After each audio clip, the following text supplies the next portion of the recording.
Have you ever consumed a piece of media in the beginning only to be fully consumed and come out a changed individual by the end of it? If so, that was me by the time I was done reading Darkage by Piercebrown. If it isn't obvious, there will be spoilers all over this video. The only non-spoiler thing I can really say is that this is the 5th book in the Redrising series. For the doubters and skeptics, this is where Piercebrown, without a shadow of a doubt, proves that he has mastered his craft. This continues on the precedent that Irongold set with the new war, character dynamics, and factions, but adding some real darkness to it, and you've got a horrifyingly beautiful read. Let's start off with the prose here. Piercebrown has always had a way with words, dating back to the first book with the opening line being, "I would have lived in peace, but my enemies brought me war." But with this novel, he's in a different league than before. Darkage is poetic, and so many scenes are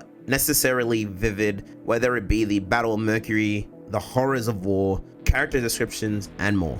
These pieces are written so well that I can see myself in all these situations, whether it be me disgusted, which happened a lot, feel whiplash, in awe, wonder, and more. I'm going to give you some of my favorite lines and descriptions to further illustrate this point and drive it home. The first is the Fear Knight of the Rim, Atlas Al-Ra. "You asked, what do I fear? I fear a man who believes in good, for he can excuse any evil." That alone is a cold line, and in context hits just as hard. Here is an aura-farming quote from Darrow after his clash with Lysander towards the end of this book and seeing all the carnage and destruction around him. This is what he says: "I would die for the truth that all men are created equal, but in the kingdoms of death, amidst ramparts of bodies and wind of all screams, there is a king, and his name is not Loon, it is Reaper." I don't give a damn what anyone else says. That is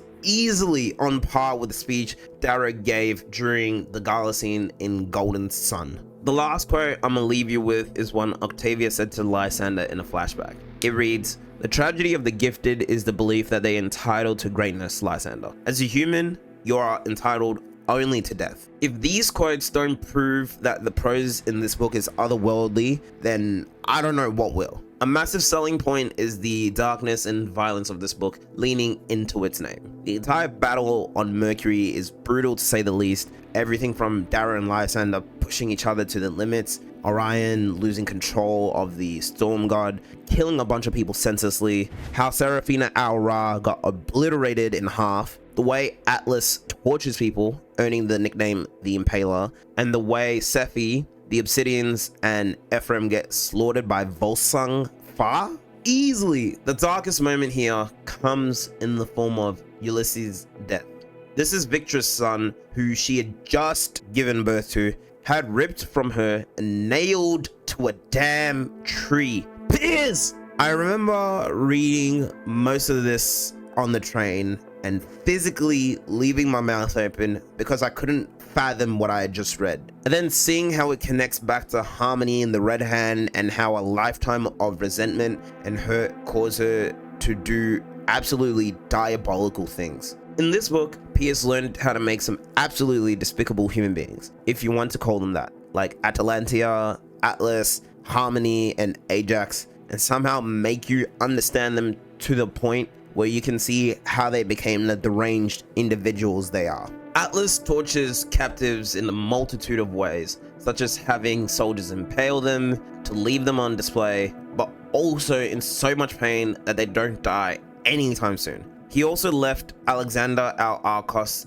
in and some of the other Howlers in such a horrific state that I physically recoiled in public reading their descriptions, such as several missing teeth, battered faces, bruises everywhere, their reactions, and more. Harmony and her family suffered so much under Victra's mother's rule that it warped her personality and caused her to hand over Fitchner on a silver platter. Ajax was once this soft and sweet child who morphed for the worse in the care of his auntie. For those that haven't read the book, she groomed him for exchange for his services, and granting requests, she would sleep with him. And this bastard Ajax had the nerve to have his men ambush Lysander in the desert and leave him for dead. Above everything else, What truly makes this book stand out is its character work. Pierce always knew how to make lovable and hateable characters. However, here he expands on the emotional and moral complexity to an entirely new level. Lysander, for instance, serves as a great example to this. He is so damn fascinating despite being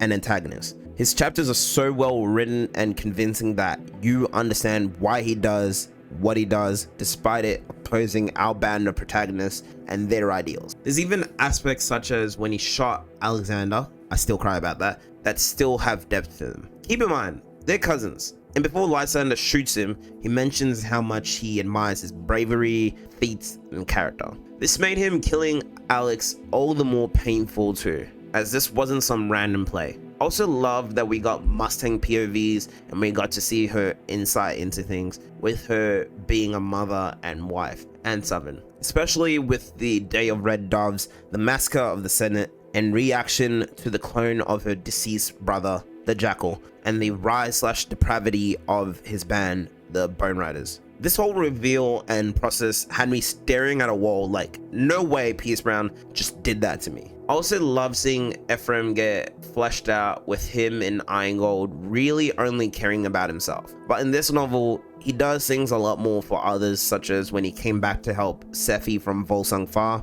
Despite that being a suicide mission, his interactions with Pax and Electra, and returning them to Victra, and meeting up with Volga. I also love Darrow realizing that he's made some errors, and realizing the importance of family, and how he's not the same Darrow from Golden Sun who always had a contingency for everything and it would just turn out alright. Here, he realizes that his enemies are bigger, badder, and trickier too.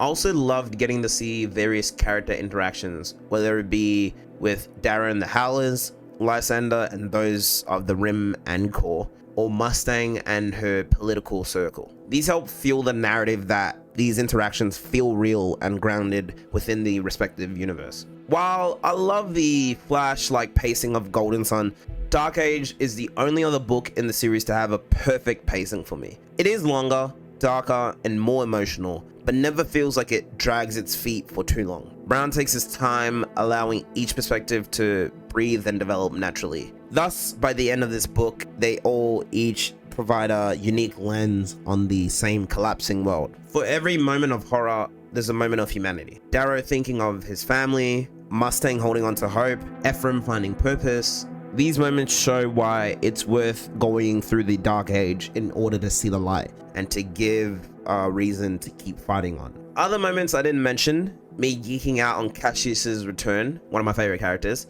Calendora revealing on her deathbed that her, Atalantia, and Octavia were responsible for the death of Lysander's parents, Daxo's horrific death at the hands of Lilith, Mustang rekindling her relationship with the clone of her brother and making amends. There's so many peak moments that I know I'll forget a few, but if there's one last one I want to leave you with, it's this. It was Volga's goodbye to Lyria and Victra. By this point, these three ladies went through hell and back together. Victra swore blood oath to them, making them family. However, upon finding out that Volga is related to Volsung Far, the Republic agreed to hand her over to him to stop the war. This surprisingly was the only scene to make me cry in the entire book. I think it was because by this point I'd spent 2 books with her, mostly in this one, and you got to see her struggles with Lyria and Victra against the Askamani and Red Hand, and her learning about the death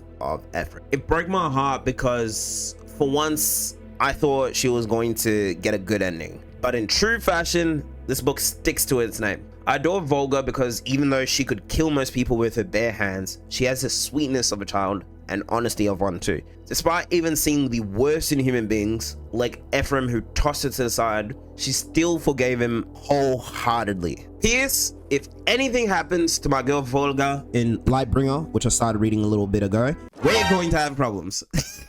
I will be sobbing furiously. So hold up, let me take a good look at y'all, because I'm pretty much at the end of this video.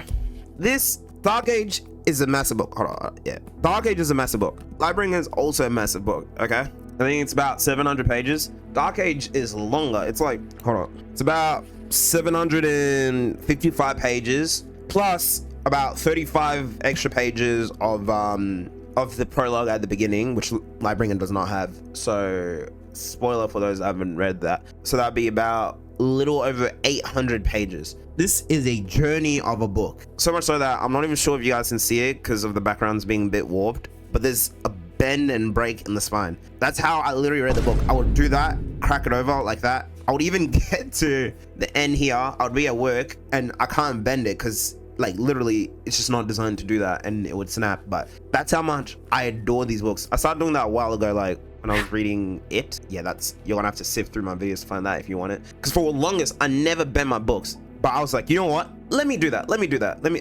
and man, it just adds so much fun. And plus, if I bought them, I can do what I want to them, and it just adds so much fun. Like I spent so much time with these characters, places, events. Like, you know, I think books out of everything, it just takes the longest to get through. And yeah, some people I know, like I see Reddit's content creators, not to shame them or anything, but some people just read a lot faster than others, and that's fine. Like, you know, the average person might take them a month to finish this. Dog, this took me like 2 months and some change to finish this, but I wouldn't have had it any other way. Like, dog, this is the third book out of like what, 10 something books I've read, like general fiction, not like manga or anything. I've rated 5 stars, like 5 out of 5. The first was Golden Sun, second was Razorblade Tears by S.A. Cosby. Fantastic book, read it if you get the chance. I also have a video on that on my channel. And then this is the third book I've ever rated 5 stars. There's a lot I've given like 4 out of 5, a few 3 out of 5, but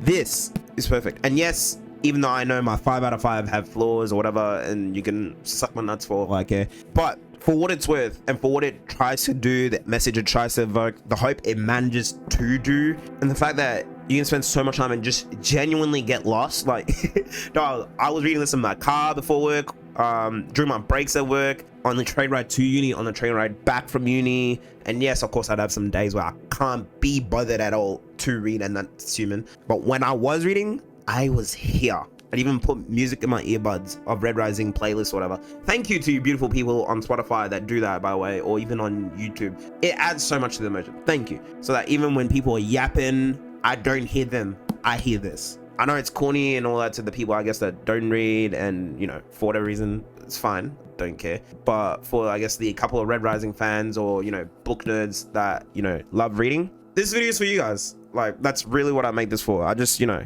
I make the videos because I love whatever media I'm interacting with, whether it's this, music, games, whatever. And I just hope that it reaches said community or people that are interested in them. So, you know, if it's less people that interact with them, but it's a high engagement, I take that any day. I take that any day. Yeah, I really got into the yapping. I would say sorry, but I'm not apologetic for that. Thank you guys.